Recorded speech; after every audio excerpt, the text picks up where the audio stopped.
Assalamualaikum, di sini Peserta. Kali ini kita akan membahas soal genetika. Di sini perhatikan peta silsilah pewaris sifat albino berikut. Berdasarkan peta silsilah tersebut, individu yang carrier adalah sifat albino itu ditentukan oleh gen resesif, yaitu A kecil. Ya. Nah, karena albino ini tidak ditentukan oleh X, ya kan, dia ditepat oleh autosom. Jadi kita nggak perlu menuliskan X, ya kan, X dia ditentukan oleh turunkan oleh ibu atau ayah, kita nggak perlu memikirkan itu karena dia autosom, ya. Nah, yang kalau individu carrier, ya kan, berarti dia ada besar, ada kecil, atau kita sebutnya sebagai heterozigot, ya. Kalau di albino berarti dia harus yang A kecil. Nah, di sini perempuan, ya kan, ada pasangan nih ya, laki-laki dan perempuan, ya kan, ini A besar normal. Kalau normal berarti dia punya A besar, ya kan. Nah, tapi dia punya keturunan yang albino. Albino apa? A kecil. Nah, kalau ada keturunannya yang albino berarti orang tuanya itu adalah carrier, ya kan.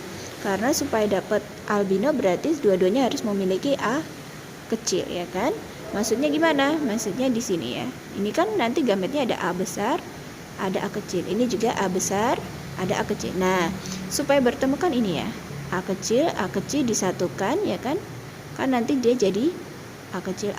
Makanya dia dapat perempuan yang albino. Nah, di sini ya kan normal. Nah, normalnya laki-lakinya ini ya antara dua, yaitu antara dia normal yang homozigot atau yang normal carrier, ya kan. Tuh.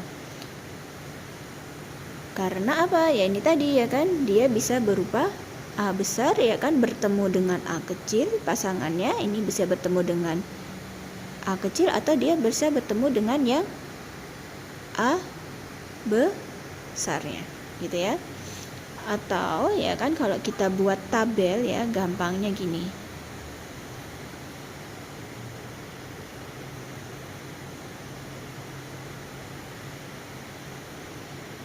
Kalau dia orang tuanya A besar, A kecil, A besar, A kecil, maka ini bisa berupa apa? Normal.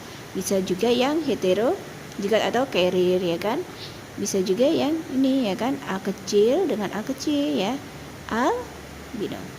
Nah, sekarang di sini ketika dia si albino ini ya, anak perempuan yang albino itu menikah dengan seorang laki-laki ya, normal, dia punya anak yang dua-duanya normal, ya kan.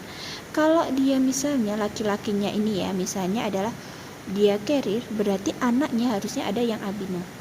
Tapi sayangnya ya, si albino ini menikah dengan laki-laki normal, ya kan, bukan normal carrier, tapi anak-anaknya yang normal semua. Berarti kemungkinan apa? Dia menikah dengan laki-laki yang normal, ya. Normalnya yang itu yang homozigot dominan, bukan carrier, ya kan. Sehingga ini nanti ya, kalau dijadikan satu, maka ini anaknya siapa? Ini adalah A kecil, ini A besar. Dijadiin satu, berarti semua anaknya adalah carrier. Berarti ini A besar A kecil, ini juga A besar A kecil, seperti itu ya. Jadi mana aja yang carrier? Yang carrier tadi adalah nomor 1, ya kan. Kemudian nomor 2, nomor 6 sama nomor 7. Maka di sini yang benar adalah yang D ya.